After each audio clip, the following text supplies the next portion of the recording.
Hi guys, welcome to Social Anxiety Inside Out session number 28.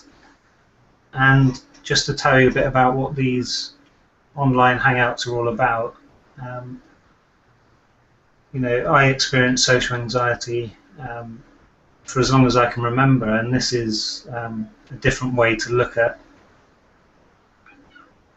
social anxiety and how we experience life and how we view life in general. And we have a discussion around this every week, and we have guest speakers come on to share their experiences in what's known as the three principles and how it has impacted many different areas such as criminal justice, mental health, and all sorts of different different areas. And our special guest this week is sorry, I've got this playing at the same time.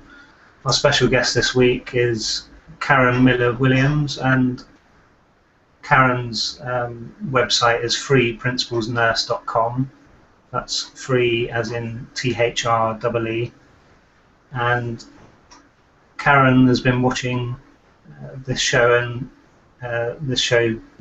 almost since it started, and I really appreciate that, Karen. And also, she's been around the three principles for many years, and she's a mental health specialist, healthcare consultant, and also a teacher, speaker, and mentor. And I've had my eye on Karen since the beginning, really, because I came across her website and finally had a chance to chat with her, and this is her first ever hangout as well. So yeah, welcome, Karen. Thank you for joining us today. How are you doing? I'm great, Stephen. Thank you. It's my pleasure to be here. Thank you. So just to start things off, is it okay if you tell us a bit about your background and how you come across the principles and how it's impacted your life, really? Sure. I guess, well, we think about how long ago it was, but it was back in, I was down in Miami, Florida. I was an intensive care nurse, and there was a lot of backstabbing and griping and complaining and a lot of stress, just, part of the busyness, I think, of the ICU. It really brought that probably more to us, and we had asked our head nurse if we could have some training or something to help us with what we were experiencing, all the stress in the intensive care unit. And we were very lucky to have a psychologist, and Dr. Roger Mills was one of the ones that came to the hospital and started to work with the staff, and we had a tremendous change in just the nurses in the ICU. That people used to come into the ICU at the hospital just to see the changes, because we had seen such a difference. I think when we look back, it's been like 30 plus years. When it first, the three principles were brought into this hospital and other people started to know about it, there wasn't anything called the three principles. It was very much based on a feeling. And I think we're seeing that more and more in today, how much that has been the biggest impact. But when I first started learning this, I was drawn to it because of its simplicity. I liked that it was going to be something that I saw it as something that would be easy, and I didn't like what I'd seen in my nursing, when I was in school, learning about. I was fascinated by psychology and mental health, but I didn't see that there was anything there that was of benefit.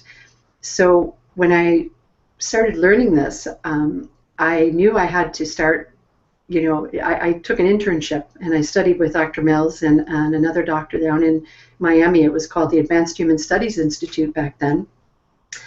And Sid Banks used to fondly call us the nurses, because there were many of us that were nurses that were attracted to this, more so than psychologists and people I think that he thought might come into this first.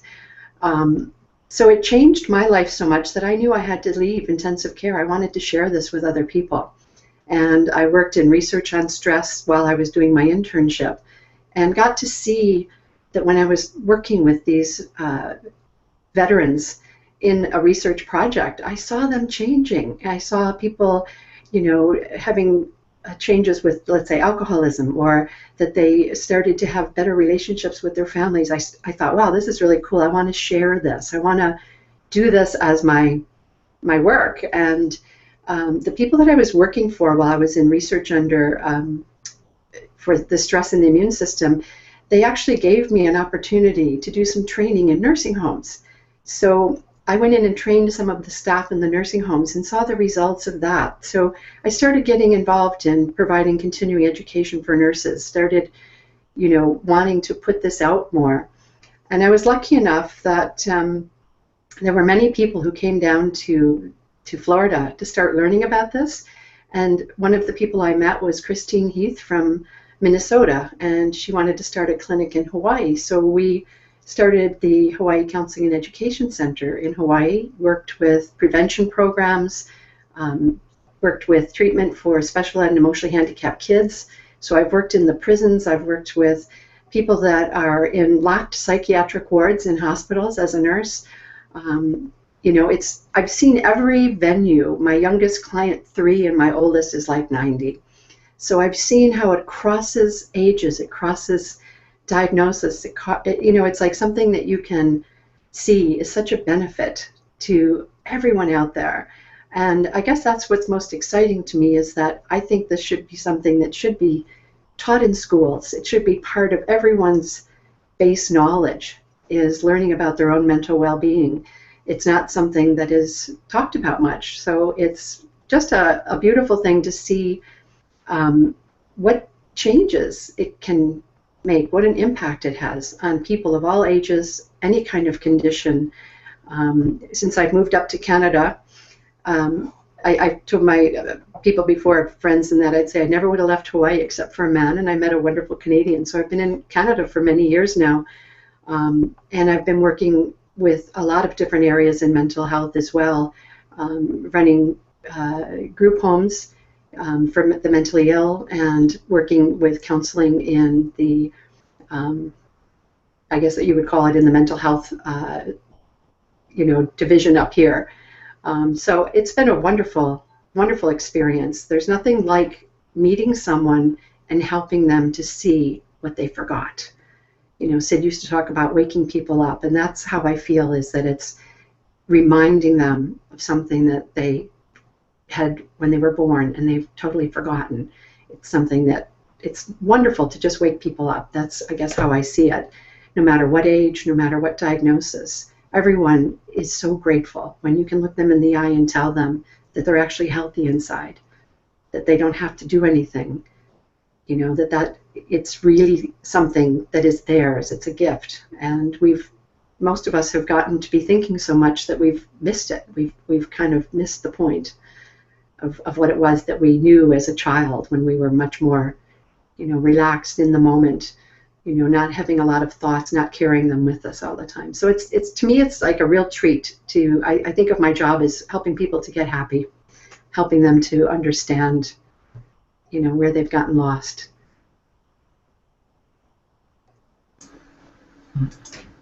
That's so wonderful. So I was wondering, before we get into the questions, if you could speak a bit more about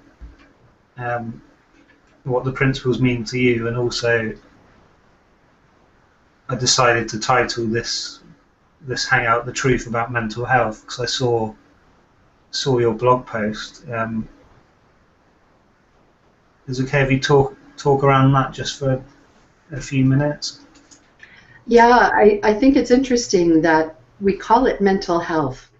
And yet, I think most people, like when I worked in the schools in Hawaii, the kids who thought of me as the mental health nurse, they would be like, oh, no, here, I don't want to be near that. Like mental health to them was something that was a stigma.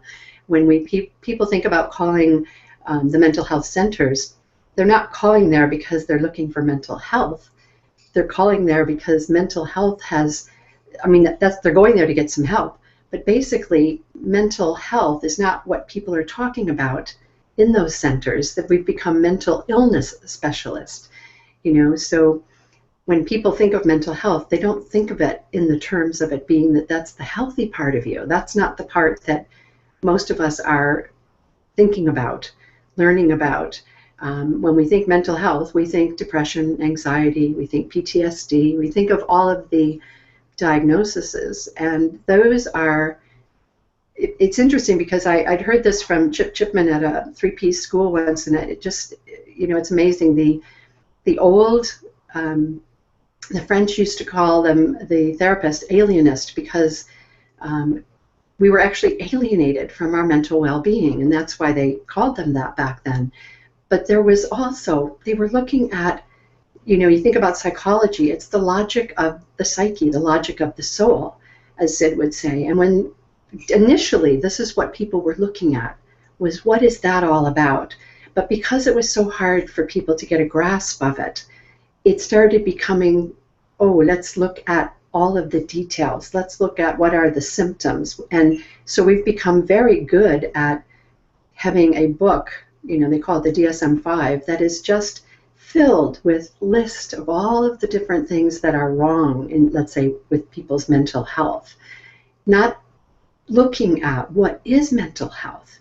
And mental health itself has gotten kind of lost. I think when we say mental health, people don't think mental health. When I say mental well-being, you do.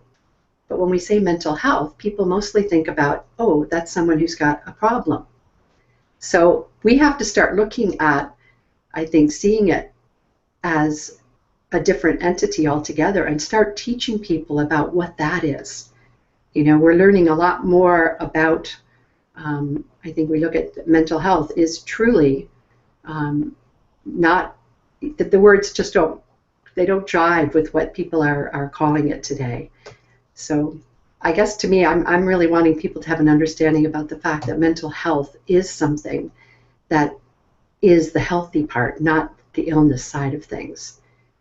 The principles to me, because they're so simple, and yet they're hard to describe, as you've seen over the time that you've been learning too. It's not something that you can just give away, but you start talking to people about the fact that when they were born, every child was born into this world having the ability to think, every one of them.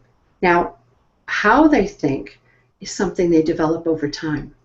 And so we start, I look at little kids and I say to people, if you had a little baby they don't think about themselves. They're not like, oh my God, I'm bald. What will people think? When they start to walk, they don't fall down and say, oh, that hurt. I'm not going to try that again. Those are thoughts that we have as adults that we've started to kind of think against ourselves, so to speak. So it's kind of like how I teach people when in counseling that it's kind of like unbrainwashing ourselves, learning how to not be, it's like getting rid of the habits of thinking so that we are seeing that mental health, that part of us that most of us, it's just one thought away. It only takes one thought. I grew up in a home where my mom was a worrier, so she learned how, she was into worrying, and so I learned how to be a good worrier. And that's not something that everyone, you're not born knowing to worry. Worry is something that you learn to do. You could say that people learn to be serious. People learn to be, very much, into, let's say, time, or we all get kind of caught up in different ways of thinking that we learn from our parents, from experiences, from teachers, from books you read, movies you watch. So we start learning these things. Today, when I see myself and I see all the different ways of thinking that I had created, and I look at, let's say, even surmising, worrying and judging and analyzing, and all of these things are the very things that take us away from that quiet mind, that essence that we had as a child. We start to be serious. We start to be taking things personal. We start to take on all these thought patterns and habits over time. And as people start recognizing that we're living moment to moment, that what we think creates how we feel, the insights are giving you ideas about the fact like, whoa, that's interesting. Why would I do that? And so you stop it. It's not like you're having to try and do something. When you start recognizing thought, feeling, connection. Like I was talking to a friend one time and he was talking about having regrets. And I thought, that's interesting. I don't really have regrets. And I thought about it for a second and I thought, the only reason I don't have them is because I recognize that going into the past, thinking about something that I can't change, why would I? And yet, if you gave me, an advance to write a book about regrets, I could write you a book about regrets. I could come up with a whole bunch of them because we all have the ability to think anything we want. And we can certainly come up with anything. But it's because I choose not to. It's because I recognize that that's not of any benefit.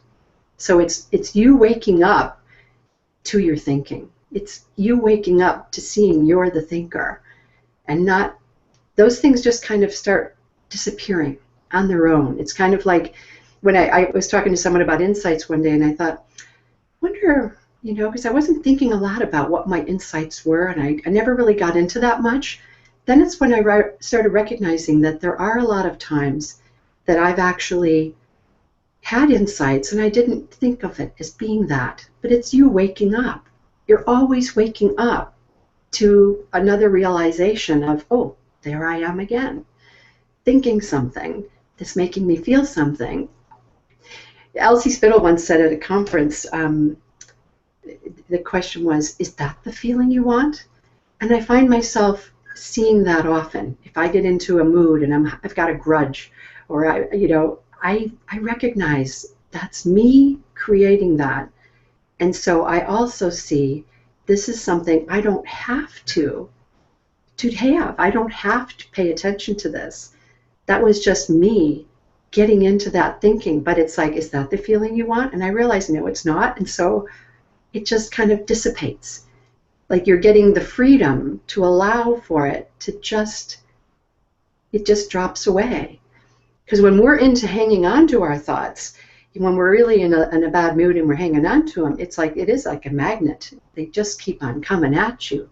And people who are in that feeling of being consumed by their thinking think they have to do something about getting out of that. So they spend a lot more time thinking about it, analyzing it, trying to figure it out. And, I use the example of if you were to vacuum your living room and when you're finished, you could just throw the bag out. But someone who thinks, oh, I have to understand all about what just happened there, will take the bag, empty it out on the floor. Oh, a little bit of cat hair, there's some sand from the beach, there's popcorn from the movies last night. I don't need to look at all that. I can just let it go. So it's learning how, just how your thinking and your feeling are connected, and then you become more aware of not going in the wrong direction. I think that's one of the biggest parts about it is just that you're constantly waking up to this. Because I can hang on to a grudge for a bit, but I'm a lot smarter about it now, so I catch myself quicker. I don't stay there as long, that kind of thing.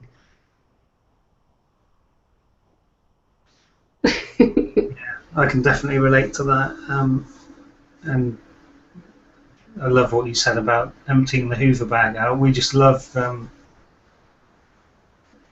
trying to figure out why we're feeling rubbish, and it just kind of gets us nowhere, doesn't it?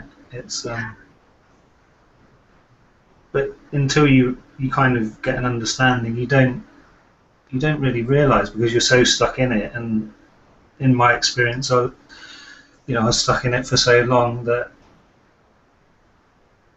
using the snow globe analogy again, I was just trying to figure out why this was going on and just shaking up the snow globe, and it was clouding up. And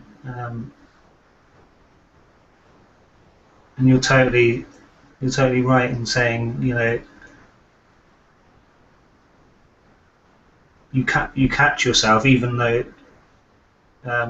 even if it's not straight away, you catch yourself if you're if you're trying to figure out why you're feeling a certain way or anything like that, it kind of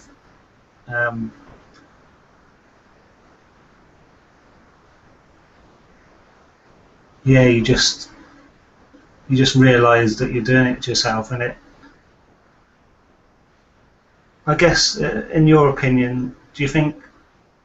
I don't know. I'm just having a thought here that because when we all think that we have to get to a place where we're well, I can't speak for everyone, but we all try and pursue happiness and try and be happy all the time. But I just wanted to hear it in your words in regards to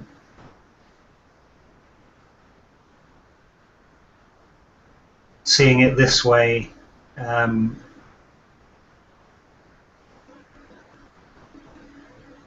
as an observer of your moods rather than always striving for happiness.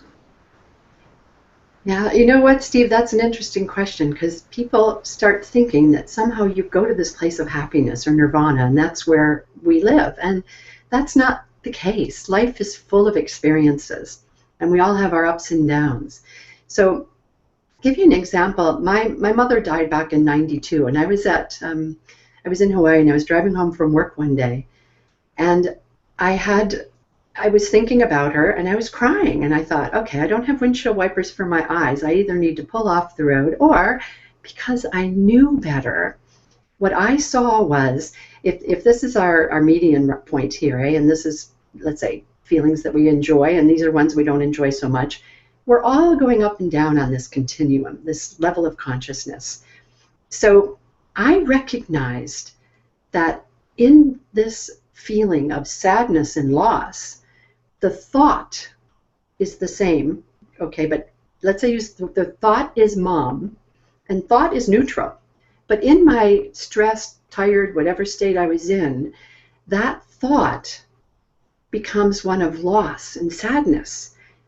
And I recognized, oh, you must be tired, Karen. So I dropped the thought because I knew, and immediately your eyes clear up. I mean, that's how dramatic it can be. It can be that quick.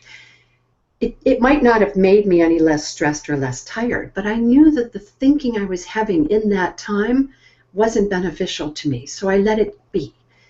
If you find me in this state of mind, where I'm in a level of consciousness where I'm just in a nicer feeling state, the same thought, which is neutral, mom, provides me with joy, and I'm so grateful for having had her in my life and what I learned from her. So it's the thing is, we're constantly going up and down, but we don't experience the downs. You know, you were talking about that on some of the shows too. It's like you don't experience it the same because you're okay. And it's okay for us to have all feelings. And when we are in those feelings, it's you just understand that that's all it is, so it doesn't hurt you so much. I worked with a little girl in Hawaii once. Her dad and her sister had both been, they both died recently, and she wanted to go and join them in heaven. And I could understand why she would want to, not be here anymore, because you can imagine her mother being quite sad at the time as well. So we only had a few sessions together, but it was so wonderful to see, because kids have that resilience. She came back, the last time I saw her, she says, remember, a good mood always comes back. And I think that's what you also know, is that we have this ability, that's our default, is to go back to that. Now, people who are depressed for a long time or anxious for a long time, they have a hard time thinking that that's possible, because they've been down for so long that it looks harder, or it doesn't look as much of a possibility. I've spoken to some people who've been depressed, and the last time they can remember being joyful was when they were 7 years old. But when I talk to them and they start thinking about that, and you see the joy that comes back in their face, you can show them right there, look what you've just created. Because we're creating our feelings moment to moment. It's no different than at depression screening days. I'd meet someone, an older woman was there one time, and you do the screening and you realize, yeah, she's depressed, but she's sitting across from me, crocodile tears. And I said, I don't need to know what you're thinking about. but I would like for you to put those thoughts away until you see the doctor, and then you can talk to him about that. And her eyes, just like that, dried up, because as soon as she left it, she was back to, I'm okay, safe, you know.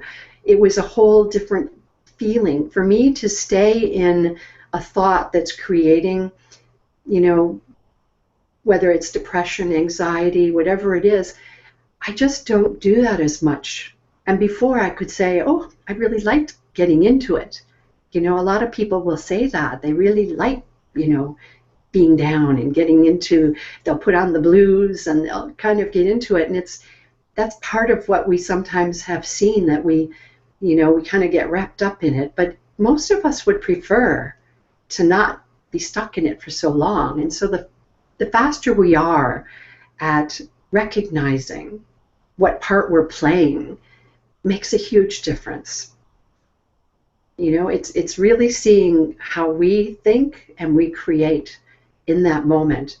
But getting to nirvana is not the answer. It's more a matter of you being able to just ride the waves of life's experiences, you know, to not be bothered so much. When I first started learning this, there was a chart that the doctors had made up, and on the top it said things like playful and content and not taking things personal. And those were all things that really hit home for me, because I thought, yeah, I'm not that playful that much, or gee, it would be nice to have more of that contentedness. And now I kind of live with more of that contentedness. I live with more of that. You spend more time here than you do here because you've learned how it works. So it's not that you don't live here, but you don't spend as much time here. When I look at this as being the median point, and you think about, let's say if someone's sad, then they go lower than that as depressed, could be suicidal. You could also say someone's irritated, angry, violent. There's just different levels of being down, same as there's different levels of being up. You can have liking, loving, and then there's the real depths of love. You can have being thankful, but being so much grateful to the point of tears. So there's all different levels up and down on this continuum. When people are, let's say, depressed and they spend a lot of time here, that's why they get the title depressed. You know, if someone is shy, you know, all the time, I should say all the time, but if they're shy a lot, they get the label. Now, all of us experience all of this. So to me, I'm not a shy person, but when I am, I'm very shy. So when we're in that place, that's what we're experiencing. People only get labels or diagnoses because they spend time there. You know, if someone's angry all the time, you'll say he's an angry guy. You know, it's not who they are. That's just describing kind of where they spend time. That's not who they are. I like the example, I heard my mom, this was years ago. I have 4 brothers and 2 sisters, and my 4 brothers all were in the living room one day, and they were all doing Elvis impersonations. And 2 of them, it's very typical for, I would say. And my oldest brother, I never thought of him as being that kind. He had some troubles growing up, and life wasn't as easy for him. When my mom watched all of them perform, she said, oh, that's the real Nick. And you know what's interesting? I didn't know. I hear it now when I see these things from the past, and I go, that's what she was talking about. See, the real anybody is that more beautiful, more joyful, more funny, more relaxed. That's the real. She said that. She didn't know what she was talking about. She didn't know she was saying that's mental health. But that's what it was. That's the real him, she said. And I thought, wow. Isn't that something? Because that's the truth. Like you're finding yourself, you're experiencing more of who you really are now than you probably have for the first part of your life, right? We're all starting to wake up to who we are, and we're nicer, funnier. Just there's so much more beauty in finding who we really are instead of the thoughts of who we are. I see in working with clients, they start talking about themselves as that's who they are.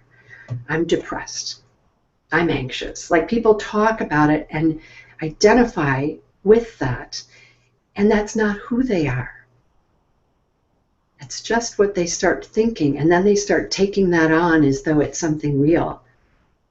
Every person that I've ever met, every client that I've worked with, no matter how severe, when you talk to them and see the health in them, that's what they're all looking for. Every single person is wanting to hear that they're okay.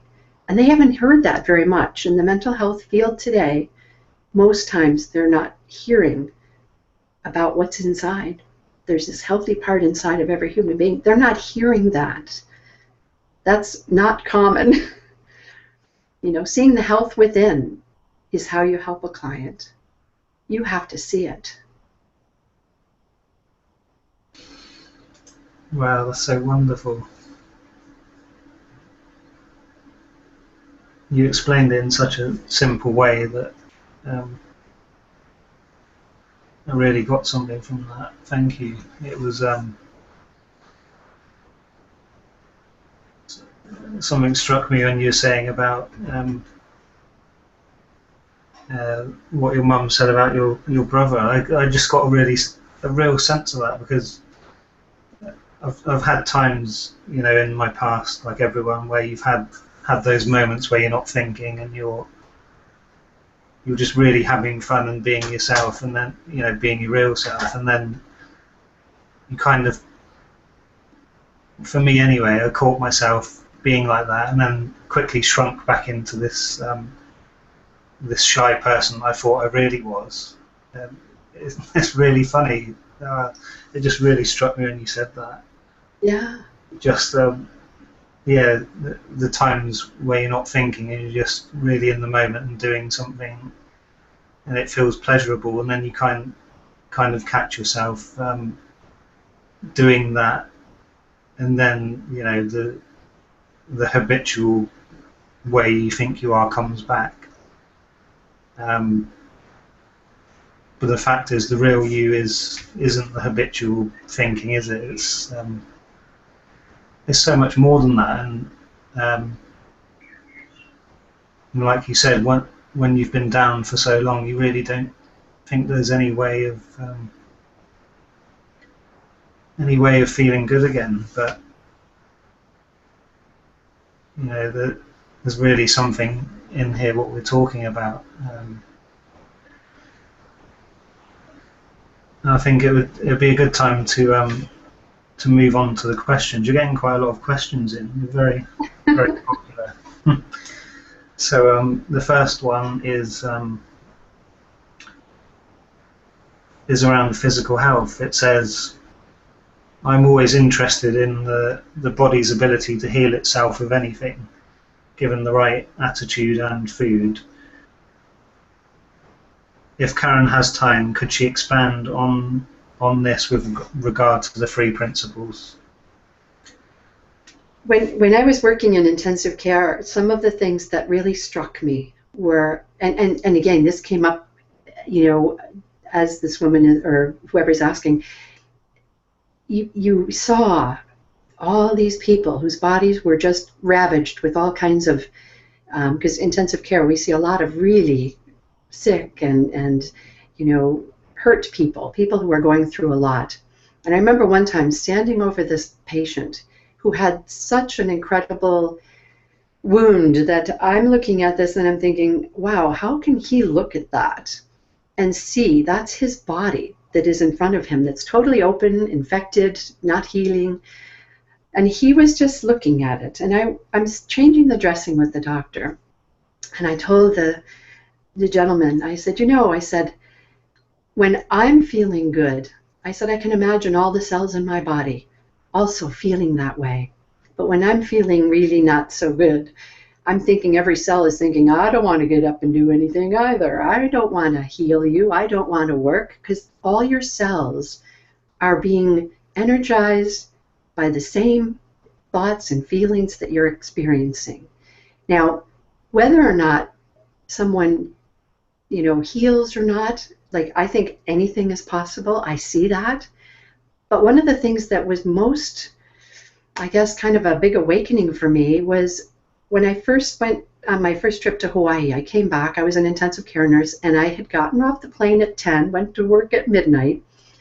And we used to get people ready for open heart surgery before they would go to surgery that day. They'd come into the ICU at 6 in the morning kind of thing. And we would put in all the lines and get them ready, and they'd get to meet us, and they'd kind of have an idea about what they're going to see when they come back.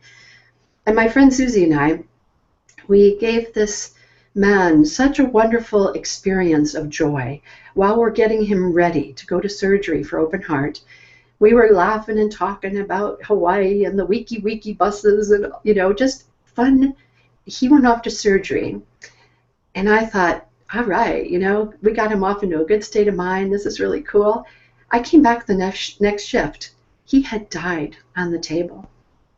And at first I was just heartbroken. I couldn't believe that it happened. Not with what we had just provided him with, but it wasn't long before I recognized that it wasn't in saving someone's life. It was the feeling that he went to surgery with, and I was just grateful for that. That he didn't go off being scared, being, you know, in a place of anxiety and insecurity. And that's all you can do is you're helping people to get through experiences that they're going through. You know, I think that healing, all of that, as our mental well-being goes up, it's going to help our physical well-being.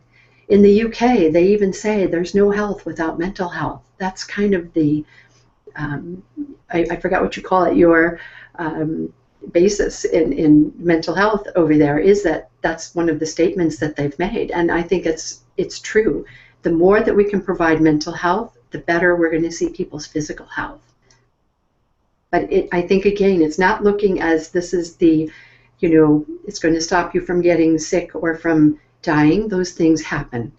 But for us to be able to have a state of mind that allows for us to walk through these experiences, that is what you're giving people, is the ability to be able to walk through anything.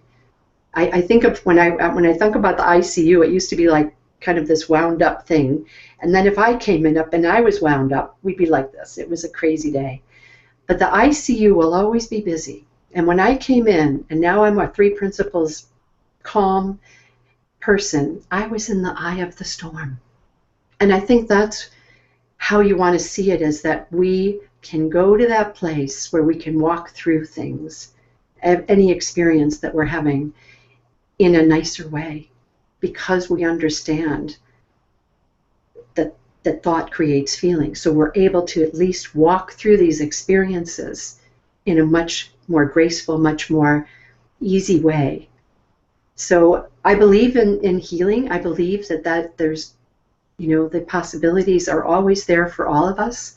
But I think when you think about mental health, your goal is for you to have an understanding, to have that freedom, being removed from all of the thoughts that come in that are making you feel more anxious, more upset, more, you know, depressed, whatever it is. Your experience, I've seen people, and you've seen it, I'm sure, as well, where it's like somebody who's in horrific pain. You know, if a little puppy dog comes in the room, it's like that person, for just that moment, is just woken up to not being in that pain for 1 second. You know, we have that ability.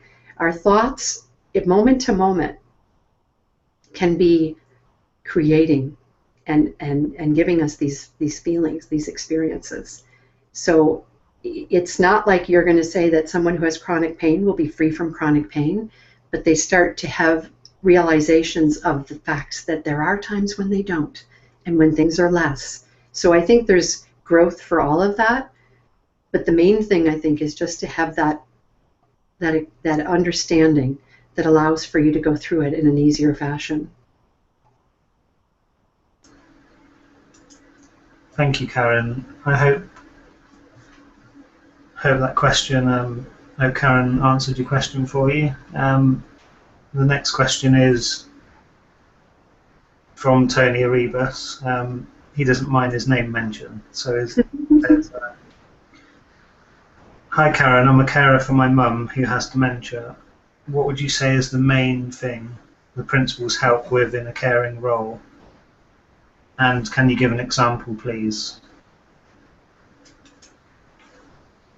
It's you know, when you think about, I guess, caregiving in general, anyone is going to be in that role at some point. Sometimes it's a mom taking care of a baby, or it's someone, you know, taking care of a veterinarian could be taking care of an animal.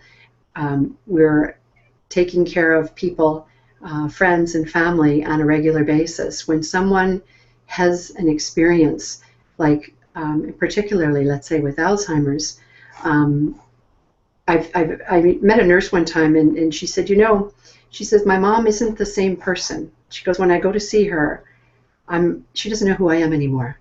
And at first she was feeling like, where do I go with this? What do I do with this? And she says, you know, I recognized, she goes, I love this person.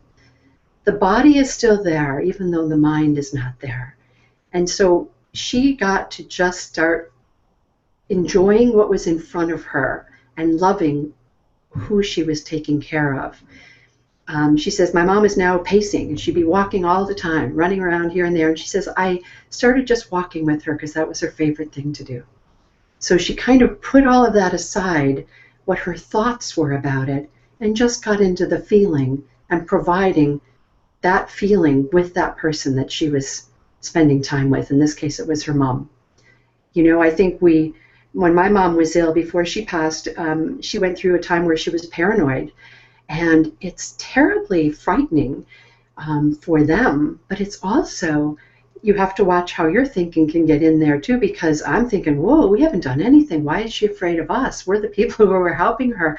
And for a moment, you can try and figure it all out. You can deal with whatever you think is going to, you know, work with this. But essentially, all I knew was this person is frightened. And so I would just try and bring the most calm that I could to that room, to that, you know, time being with her, so that that's what you're going to be sharing is the feeling. You can't really talk to someone about that and try and, I think a lot of people with Alzheimer's, you know, they often will have their timing is off, and then someone will say, well, no, it isn't Monday, Mom, it's Tuesday, or, you know, and we could spend a lot of time trying to make them get clear about it, and that's not the point at all. You know, it's really looking at how can we provide a feeling for them that makes them feel comfortable. Many times people who have dementia are saying, I just want to go home. They don't really like the feeling they're having. And when I talk to people about that, I'll say, you know, it's not that she wants to be home. It's what she wants is the feeling of being at home. And so the more that we can provide that, if we can bring a feeling to someone, that's where you start, no matter who it is you're caring for. I had a nurse I worked with in intensive care, and this gentleman had high blood pressure, and she's standing at his bed saying, calm down, your blood pressure's going up. And I thought, whoa, that's not going to work, because it's the feeling that we are transmitting that makes the difference. You know, one time I walked into the ICU, and I was working on a night shift, and the place was still rocking. It had all the lights were on, the bells were, you know, and whistles were all going off, and no one was asleep. And we got our report from the evening shift that was leaving, and the girls that I was working with, we knew that that had been a really rough shift and that they'd had a hard time. I'll tell you, within 20 minutes, we probably had everybody, lights off, everybody sleeping. And it was because we walked in with a feeling. We were able to provide that feeling of everything's okay. You know, and I think that's what you want to see, whoever it is that you're working with. You know, it doesn't matter what the age. The feeling that we have is what we're transmitting, what we're sharing with someone else.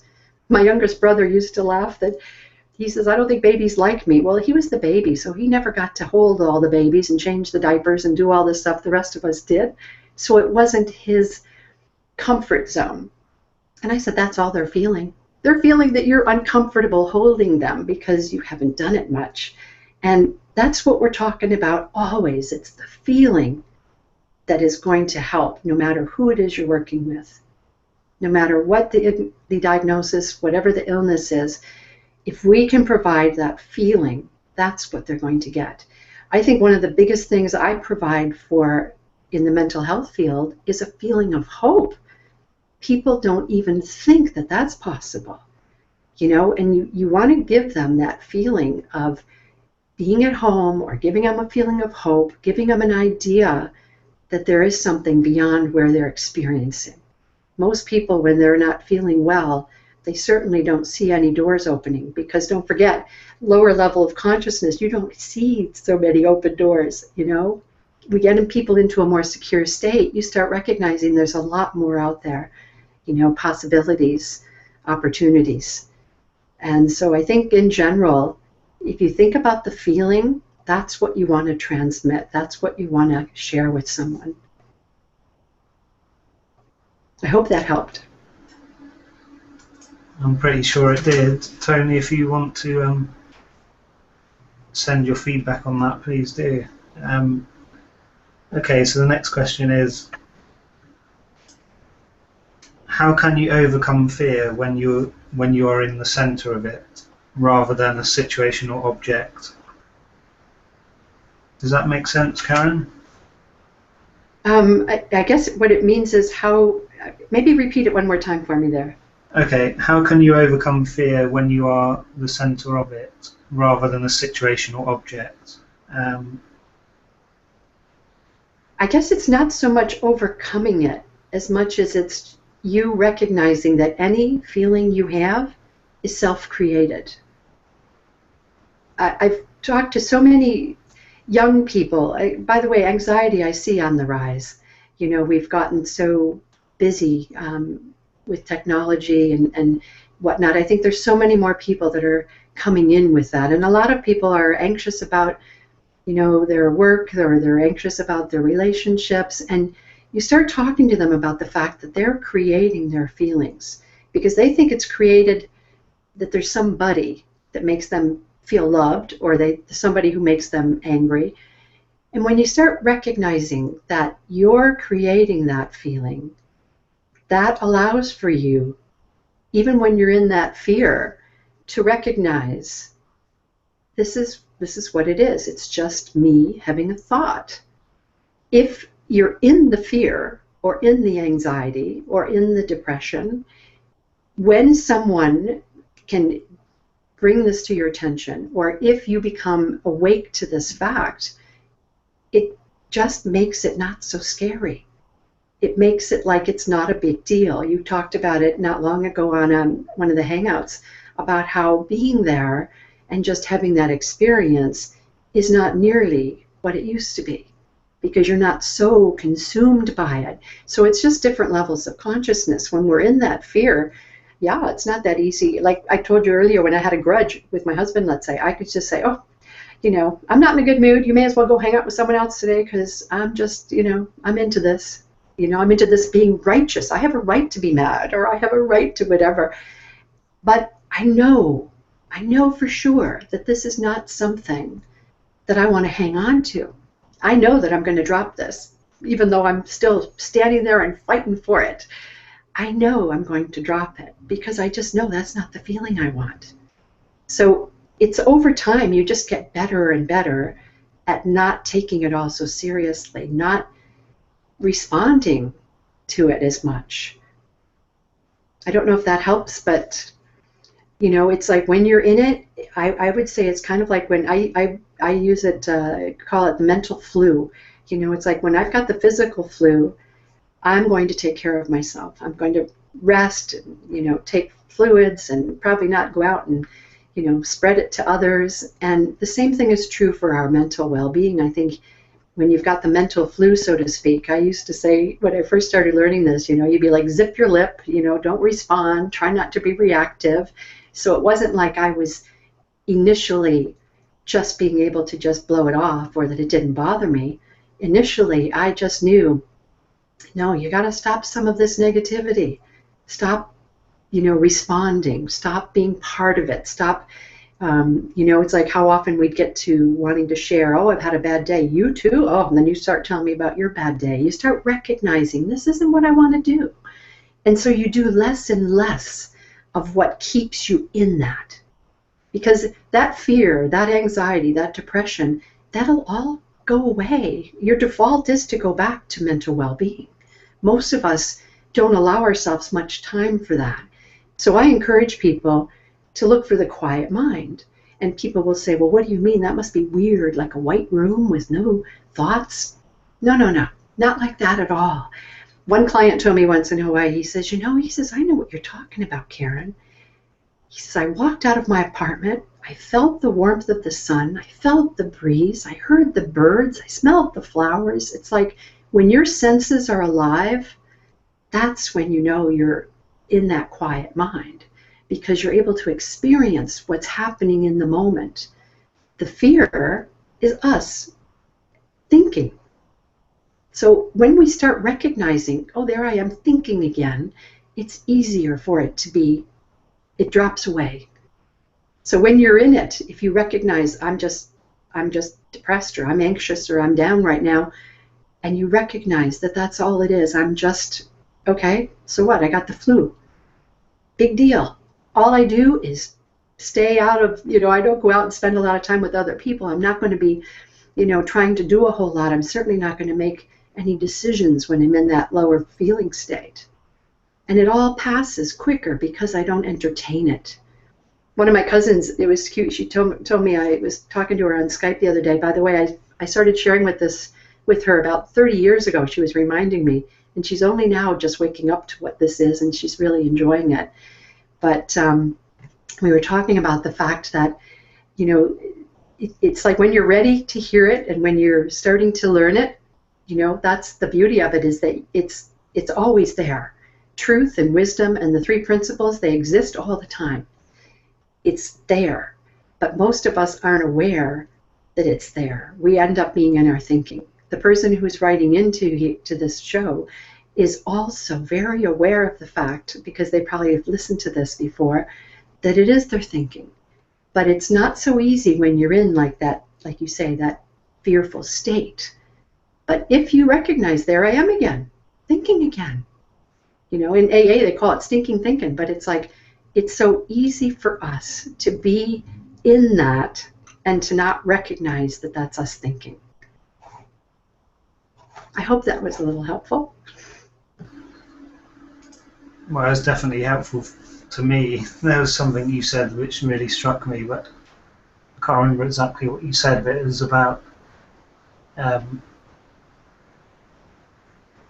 fear is just you thinking or something, which is so obvious, and you could say that to anyone and they might say, oh, well, obviously it is, I know it is, but it's kind of really seeing that. And when you said that, something just hit me when you said that, because throughout a 24-hour period I could be really down on myself and worrying about what I'm doing in my life, and thinking that doing these hangouts are a waste of time and all that kind of stuff, and then I know it's going to pass. It's just like I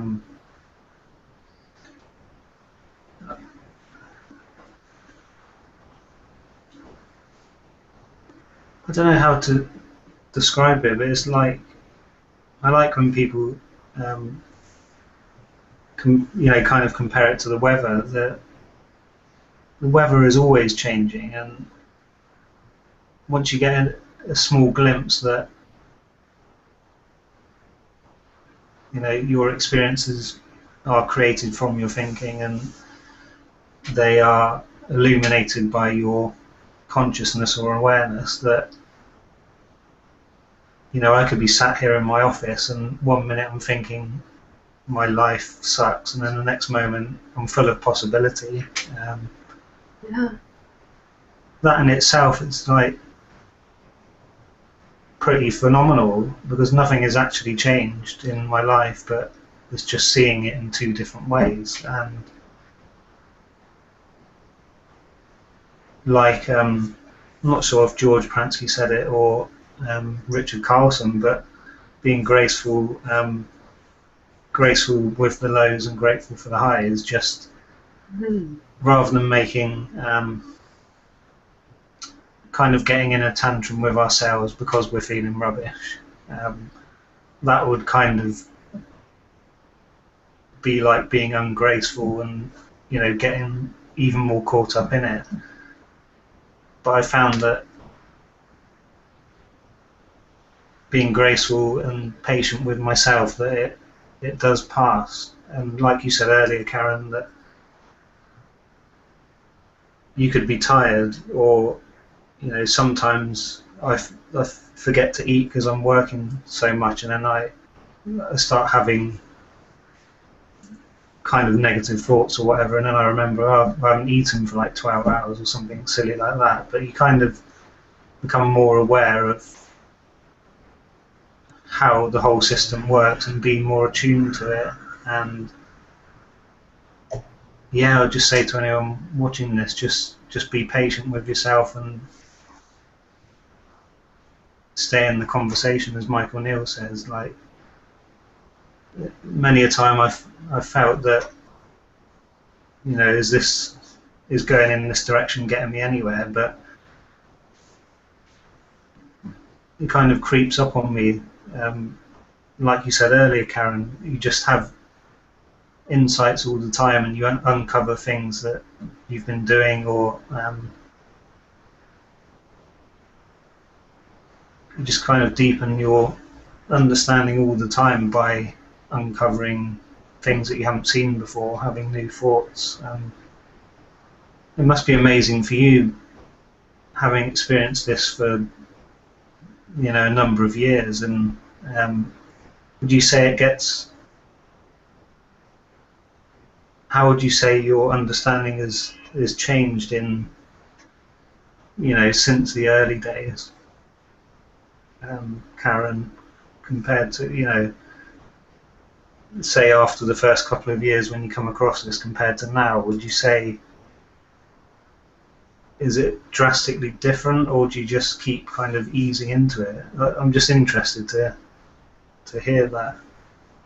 I would say for me, I felt like I was kind of one of those people who didn't have something that was so severe that it was like this huge thing, but for me it was like just so, to me it was just common sense. I was so grateful for what I was learning and wanting to share it with others.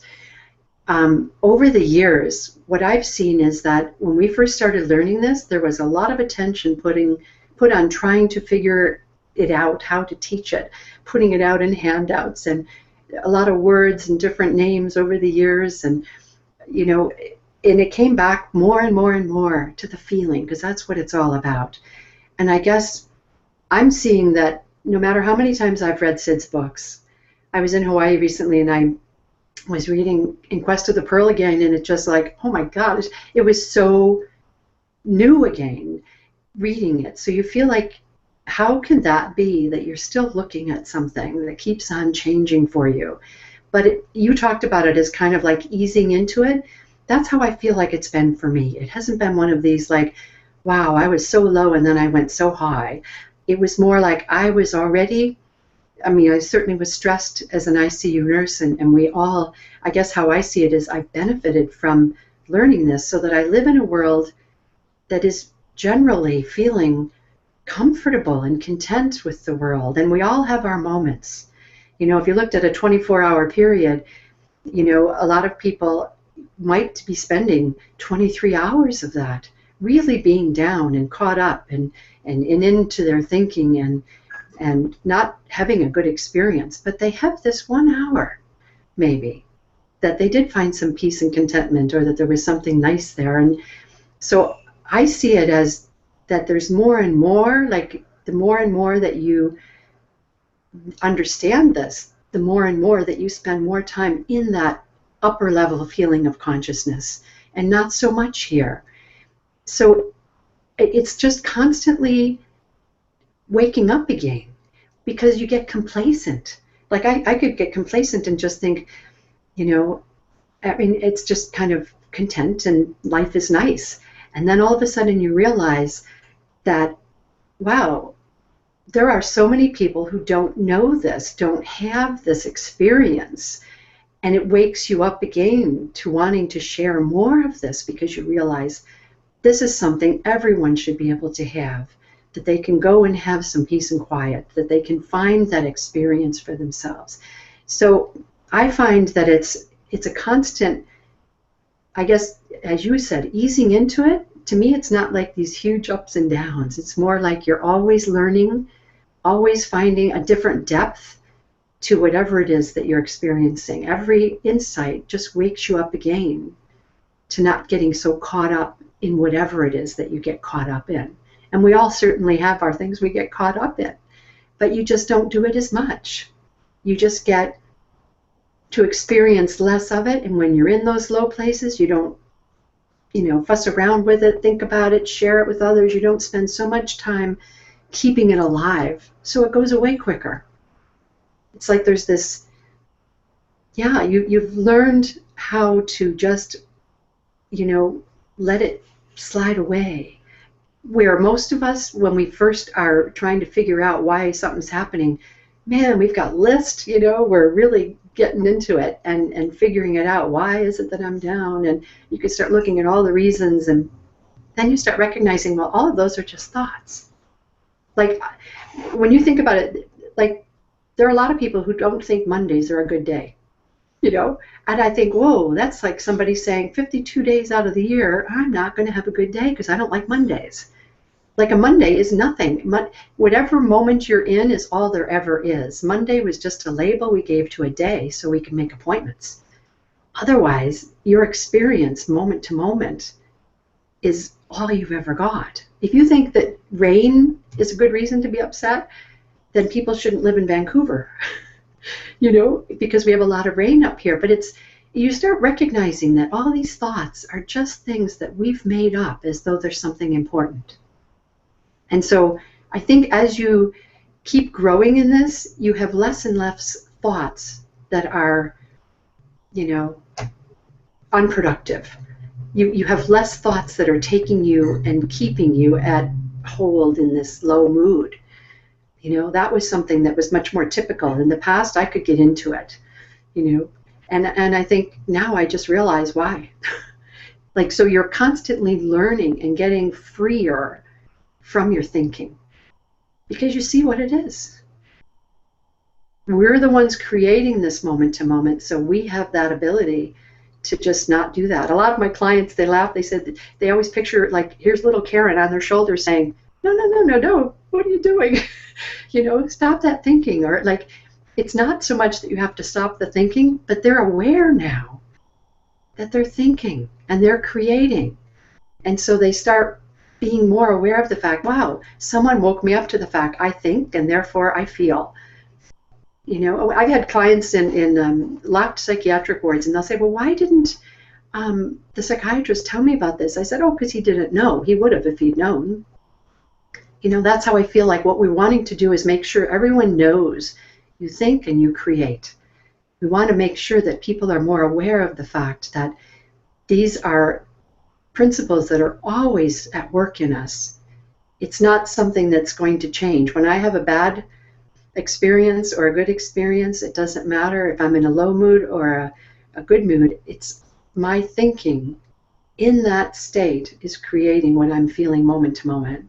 And the more I'm aware of that, you just get better, I guess, at living in a nicer feeling state as much as you can. And that's, you spend more time there and less time being down. Thank you. That was brilliant.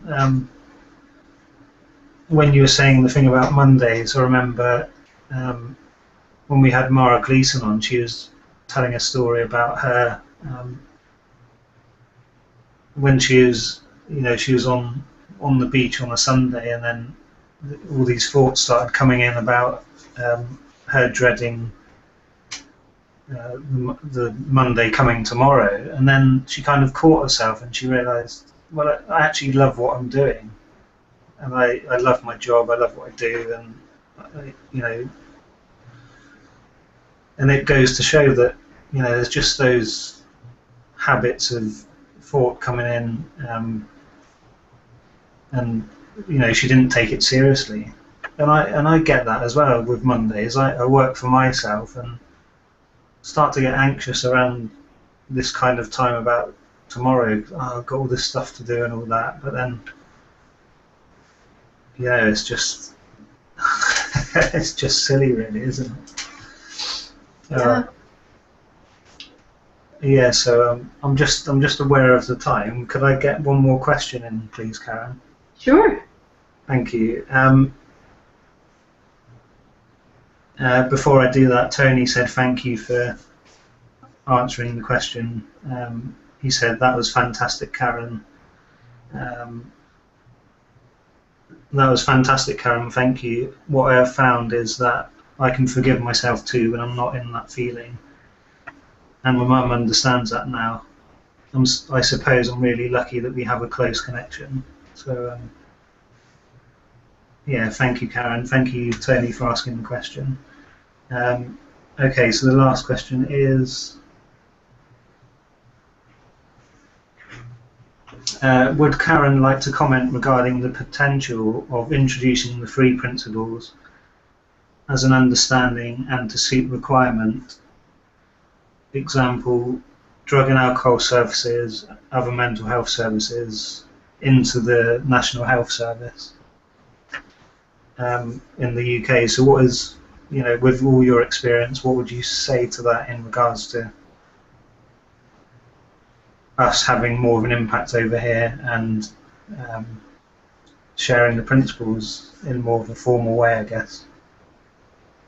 I think that every mental health professional, if they had this knowledge, we would be doing so much. I mean, I cannot believe what could happen if everyone knew this. And so I'm hoping that we're going to see more and more of that. You actually have a conference coming up in Birmingham in the, I think, middle of May, and it's called Rethinking and Realizing Mental Health. And I think we're starting to see more and more of this. I feel like we're going to be breaking through some of these doors, getting into more of the mental health system. I think that's where we really can make a huge difference. If every health professional, because a lot of the people that I have worked with over the years, they don't have the same hope for helping a client. They see someone and they'll think of them as being, that's a very difficult case, or that's so complicated, I don't know if we can help that person, or gee, I'm not specializing in PTSD, or I don't know if I can help them because I'm not in this area or that area.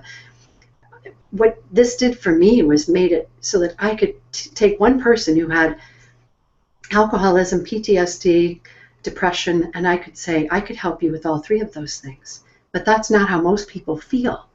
So we could really make a difference if we didn't feel like we were so limited in what we have to offer, that we had hope, that we see the health in the people. Most times when you look at someone who's got a mental health issue, people aren't seeing that health in them, and that's what they need to see. That's not a common thought today, is that people have mental well-being, and that's what we need to go towards, rather than let's deal with their symptoms and the details. So it's going to be an amazing thing when it actually is into more mental health centers, working with alcohol and drugs. There's a beautiful recovery center down in Florida called Gulf Breeze Recovery that works with three principles only. I think we're going to start seeing more of those kinds of facilities opening that are going to be three principles based, and I think we're going to see amazing stuff in the future. There's been so much that's been growing as far as this, in the last few years, and I think we're really going to be seeing a lot of change. I'm very hopeful, for the mental health, field in general. And I think the UK is right on when they say, there's no health without mental health. And, you've got a big conference coming up besides the Innate Health Conference, which is the fourth one, I think, this year, being held in Tikkun in London there. So, it's moving in the right direction. I think we've got a lot to look forward to. I think we're going to turn it upside down on its head. We're going to see mental health for real this time. Thank you, Karen. That gives me a lot of hope in how things are changing for the better, and hearing people like Dr. Bill Pettit share what he's experienced and how he's done his bit, and he's going to be speaking at the mental health conference as well. So yeah, thank you. And I think there's also a big move towards, we need to get this in the schools. Kids should be growing up knowing this, to really keep them from getting into more troubles as they grow. If every child knew this, if it was taught in schools, wow, what an impact we'd have. So yeah, I think we've got a lot of work to do. There's lots out there, and I'm excited to see what's going to happen in the next while here. Yeah, me too. So I think I'll end it on that note, and just wanted to thank you, Karen, so much for coming on, and it's been so wonderful to have you here finally. And yeah, look forward to meeting you in person at the conference. Yeah, we'll see you then. Yeah. So yeah, guys, thank you for watching. If there's any feedback, please post it below or send it to questions@socialanxietyandsellout.com, and look forward to seeing you again next week. So yeah. And you can find me on my website, as we said, 3principlesnurse.com, and I'm also on Twitter as Nurse Karen. Brilliant. Thank you for mentioning that as well. Okay, all right, we'll call that a day then, and yeah, thank you, Karen. I hope you have a good rest of the day, and I'll speak to you soon. And thank you for putting out so much in this last year with all these Google Hangouts. You've done a tremendous, this has been wonderful for clients I've referred people to. I'm so grateful for all of what you've been doing to help people. People with social anxiety have a real hard time getting out sometimes or going to a group, and so this has been just amazing. That was what drew me to you in the first place, was just thinking, this is so cool. You're hitting a group of people that aren't even often out and about to seek the help, and well, thank you so much. Oh, that means so much. Thank you, Karen. Thank you. Have a good one yourself. Yeah, I will do. Thank you. Bye-bye. Bye-bye.